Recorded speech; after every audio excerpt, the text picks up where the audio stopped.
নিখোঁজের 7 দিনেও সন্ধান মেলেনি 10 বছরের মাদ্রাসা শিক্ষার্থী তানভীরের। রাজধানীর মিরপুরের রূপনগরের হযরত শাহজালাল রহমতুল্লাহ ক্যাডেট মাদ্রাসার শিক্ষার্থী গত 20 আগস্ট নিখোঁজ হয়। শিশুটির পিতার অভিযোগ, মাদ্রাসায় নির্যাতন করা হতো বলে ভয়ে তার সন্তান পালিয়ে থাকতে পারে। মাদ্রাসা কর্তৃপক্ষ বিষয়টি স্বীকার করে জানিয়েছে, দায়ী শিক্ষকের বিরুদ্ধে ব্যবস্থা নেওয়া হয়েছে।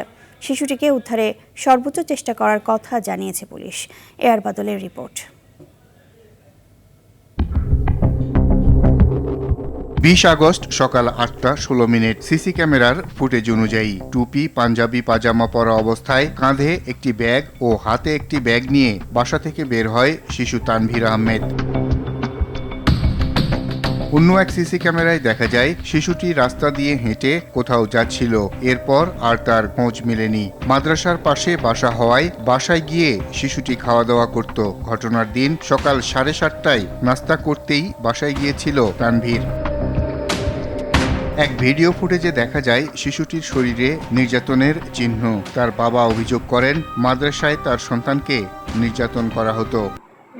এইখানেও দিছে, জায়গাটা করে উঁচা হয়ে গেছে, দেন একটা দুইটা দিছে। শোকে শিশুটির মা অসুস্থ হয়ে পড়েছেন জানিয়ে তানভীরের বাবা বলেন, যে কোনো মূল্যে সন্তানকে ফিরে পেতে চান তিনি।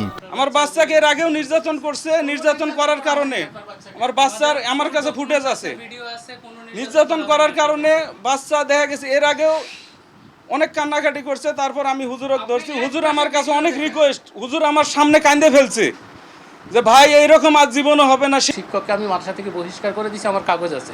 শিক্ষক পরবর্তীতে আপনার তার একটা আবেদন লিখছে যে উস্তাদির সামনের কোনো দিন যদি আমি কোনো ছাত্রকে মারবো না, যদি আমার হাতে বেদ দেখেন আপনি আমাকে উপযুক্ত বিচার দেবেন। মাদ্রাসা কর্তৃপক্ষ জানায়, নিখোঁজ শিশুটিকে উদ্ধারে বিভিন্ন স্থানে খোঁজাখুঁজি করছে তারাও। আইনি পদক্ষেপ আমি ওসি সাহেবের সঙ্গে কথা বলেছি। ওসি বলছে আপনার স্টুডেন্ট হিসেবে আপনার দায়িত্ব আছে খোঁজার, আপনি সর্বাত্মক খুঁজেন। আমার টিচার আমি এয়ারপোর্ট পাঠিয়েছি, এক গ্রুপ পাঠিয়েছি আপনার কমলাপুর রেল স্টেশন। বিষয়টি নিয়ে রাজধানীর রূপনগর থানায় সাধারণ ডায়েরি করেছেন তানভীরের পিতা আব্দুর রহিম। পুলিশ জানায়, তারা শিশুটিকে উদ্ধারে চেষ্টা চালিয়ে যাচ্ছেন। সকালবেলায় যে আমাদের কন্ট্রোল আছে, এই কন্ট্রোলের মাধ্যমে বেতার বার্তা দিয়ে সারা দেশে যে আমাদের থানাগুলো আছে সবখানে পৌঁছানোর ব্যবস্থা করছি। আমি গতদিন আপনার গত পরশুদিন বিকালবেলা আমাদের যে মিরপুরের র্যাব ফোর আছে। ছবিটি শিশু তানভীর আহমেদের। দেশের যে কোনো স্থানে শিশুটি কারো নজরে পড়লে 999-এ কল দিয়ে জানানোর অনুরোধ পরিবারের।